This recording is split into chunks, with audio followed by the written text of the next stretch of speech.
Let's go on and pick our teams for the game. Theo, I'll come to you first. I think we can assume that Alisson will be in goal. And to be honest, I think I can probably guess what your back four is. But do you want to talk us through it?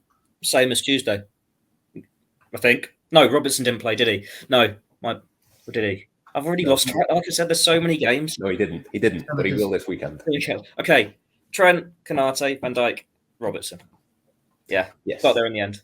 Yes. Rich, same for you? No. It's same as what started on Tuesday against Napoli for me. And the reason for that is, and we haven't really touched on it in this podcast actually, is that Kostas Tsimikas had a very good game. And I think we should be rewarding players who perform well, because not too many Liverpool players haven't been performing well. And for that reason alone, I would keep him in. Robertson was great against Leeds, though. He was the only one player who could claim that. Well, I may have wiped that from a memory, I think, after stormed up the ground, to be honest, Theo. But I just thought Tsimikas was superb against Napoli. And just on that basis alone, I'd keep him in. It would be no surprise if it was Robertson, though. I don't, that wouldn't be any big concern of mine. But purely for rewarding a performance, I'd keep him in. Robertson or Tsimikas for you, Sean? I'm very much Team Theo here, I'm afraid to say, Rich. I think Robbo, not only against Leeds, but I thought against Ajax as well, was good. And the fact that, he got the rest midweek, I think he'll come back in. Right, if I'm ever planning a midweek trip to Corfu or anything, Sean, you and Theo are out, mate. Sorry. Sean, I'll come back to you for your midfield. Are we sticking with the 4-3-3, given it worked midweek? I think that's what I'm going to do anyway. Yeah, 4-3-3, and this is where I'd do things a little differently, I imagine, to the other guys, and maybe yourself as well, Matt. I wouldn't play Fabinho. I just think, as much as Klopp, in the press conference we've just heard today, kind of said there were signs of improvement against Napoli, I still think he's not right. And, obviously, he'll be going to the World Cup. He'll have one eye on that. I wonder if he's carrying an injury still from last season. There's so many things that I think are just swirling around him a little bit. And going back to 4-3-3 and going back to basics against Napoli definitely suited him a little better. He had more players around him. Liverpool were more compact. He wasn't as stranded as he sometimes has been in a diamond or in a two, where he just simply has to cover more of the pitch and he struggles with it. But yeah, I still don't think he's quite there. And, this will be a test, especially if Spurs pack the midfield, which in the absence of all the attacking options, I think they will. So I would bring Henderson back in and I'd play him deep. I'd play Thiago on the left and I'd play Elliott on the right. So yeah, that's my trio. Interesting. That is tempting. I didn't think Fabinho was great. He was better, like you say. He wasn't great midweek. I am going to stick with him, though. I'm going to go Henderson, Fabinho and Thiago. We've not seen that trio for a little bit of time, and it gives me Elliott off the bench as well. But Theo, which way are you going to go? I'm tempted to go for the more senior trio, just because Derby County, that in the cup, that's one where you unleash Elliott a bit more. You let him go and have a start in that game. But then you could have Fabinho as number 6 in one, Henderson as number 6 in the other. You're going to have Milner probably starting against Derby, assuming he comes through full contact training okay after his concussion. We know, pretty sure Thiago's going to start. I think we all got excited when Fabinho, Henderson and Thiago played together whenever it was last time. And then the game was an awful disappointment. I can't remember which one it was, but I remember it did not go well at all. And it was just an awful midfield showing. But I think I'm going to lean towards sticking with those three. And like you say, Elliott off the bench, and then Elliott can start against Derby. Like Carvalho can start against Derby, that sort of thing. Jones can start against Derby. Let the kids have that game. Jones is in my forward line, but we'll come back to that in a second. Rich, midfield? What about the forward line? Yeah, midfield. I'm sticking with the Ron Seal midfield of Fabinho, Henderson, and Thiago. Does what it says on the tin. You know what you're getting with it. I do take Sean's point about maybe an extra body in midfield if Tottenham are light on attacking options, but I just think with those three, they should have enough know-how to get across the pitch and hopefully deal with what's being thrown at them. Theo's right as well. It was disappointing last time, or when we looked forward to that midfield being brought together earlier in the season. But there's something reassuring about it. It's a comfort midfield, isn't it? And, we're on the colder nights now, so I need a bit of comfort. So that's what I'm going with. Interesting. Right. I'll stick with you as well for your forward line. Do you want to talk us through that?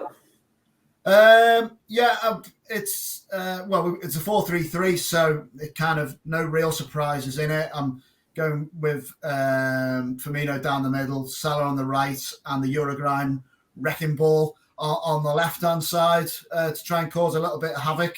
And then, depending on how the game's going, we can maybe look at a few other options like the likes of Curtis Jones or Carvalho if something needs to be tweaked. But yeah, go Salah, Bobby, and Nunes to start.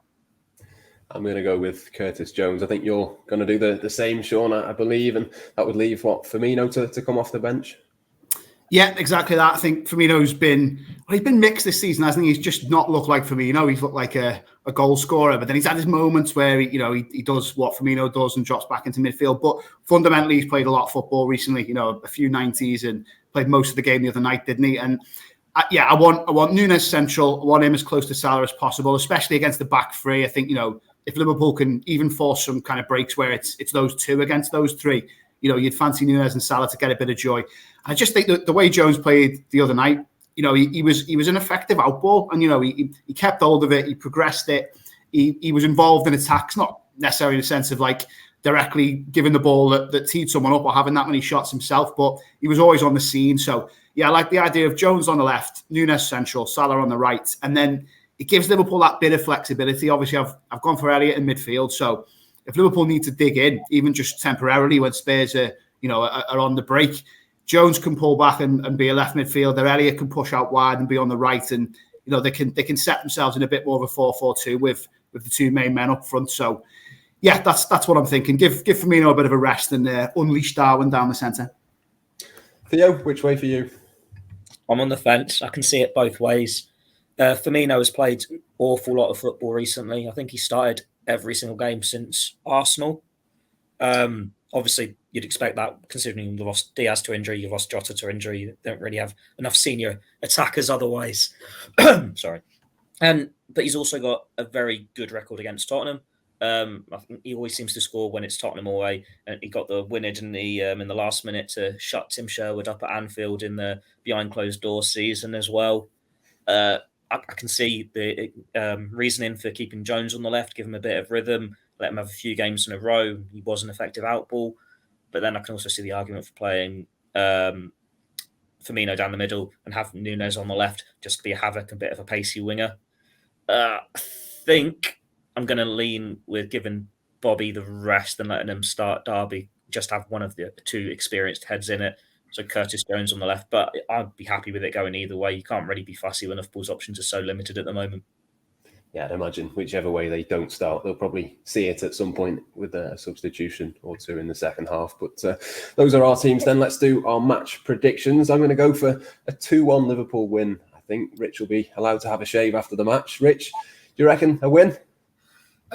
Well, I'll nip out to Superdrug later, get a nice Mac 3. Something capable of doing the job, because I do think Liverpool can actually get a win here, but it's going to come with a clean sheet. Whether that involves a VAR overturn or not, I don't really care.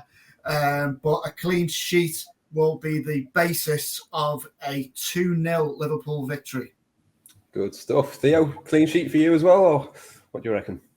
I think after City, I've just got to predict 4-1 Tottenham, don't I? And we'll see if it keeps on working throughout the season.